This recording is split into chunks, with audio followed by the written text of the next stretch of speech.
Moni masana bwino ndine Nesta the Black Teacher ndipo bweranso ndi update yokusana ndi nkhondo ija ya ku Iran lero lachiwiri pa 12 May chaka cha 2026.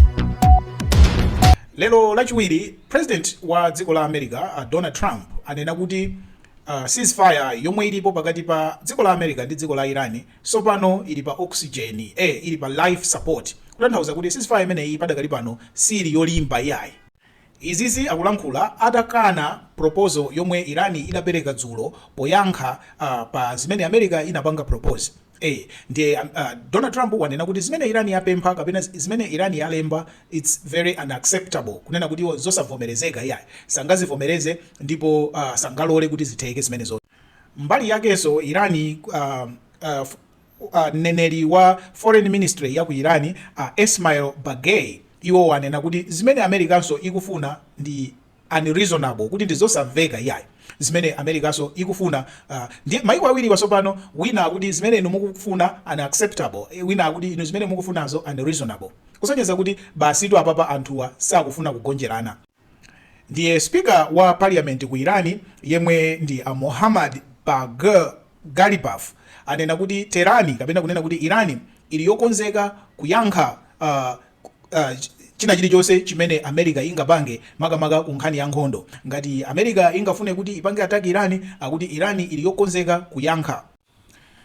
Ndiye tidikirira monga tinanenera kuti timve kuti sopano zimene zizilowera kuti tinakamba dzulo kuti Donald Trump akuyembekezeka kupita ku China kumene akakhale ndi zokambirana ndi mtsogoleri wa dziko la China. Tikalowera ku Iran sopano katikati mwa dziko la Iran kumene kukuboma lanena kuti internet izabwerera pokapoka nkhondo ya pakati pa America, Israel ndi Iran itatha. Tidziwe kuti kuyambira pa February 28 chiyambireni nkhondo, dziko boma la Iran lidathetsa kapena kuti lidadula internet kwa anthu wamba mmafoni, ndipo websites kapena ma service providers amapanga block ma app kapena ma websites osiyana-siyana kupatulapo okhawo aboma. Ndiye anthu ku Iran kumene kusangabwere pa internet kugwiritsa ntchito ma apps kaya ma websites amene inu ndine timagwiritsa ntchito. Iwo amangotha kuwerenga ma websites okhawo amene boma limapanga approve basi. Ndiye boma kumeneko likunena kuti internet isabwera pokhapokha America, nkhondo ya America, Israel ndi Iran itatha.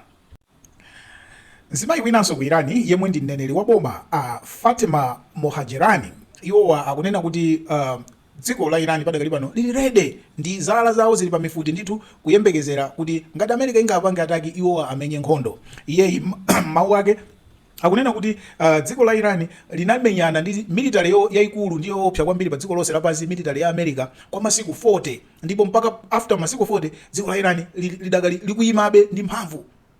Ndiye iwo akuti chimene chichi ndi chinthu chonyadisa kwambiri ku dziko lawo. Ndiye mongobwerezanso nkhani yayikulu pa nkhondo ya ku Iran ndiyonena kuti Donald Trump walankhula kunena kuti ceasefire ya pakati pa America ndi dziko la Iran ili pa life support kapena kuti ili pa chiopsezo kwambiri.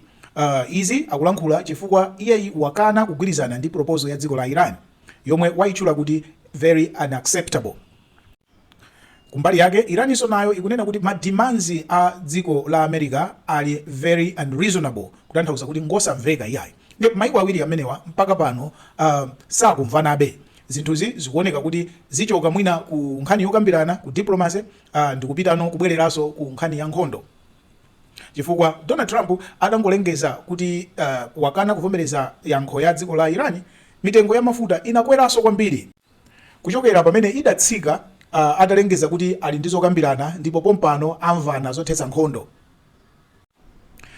Ndine Nesta the Black Teacher, masana abwino.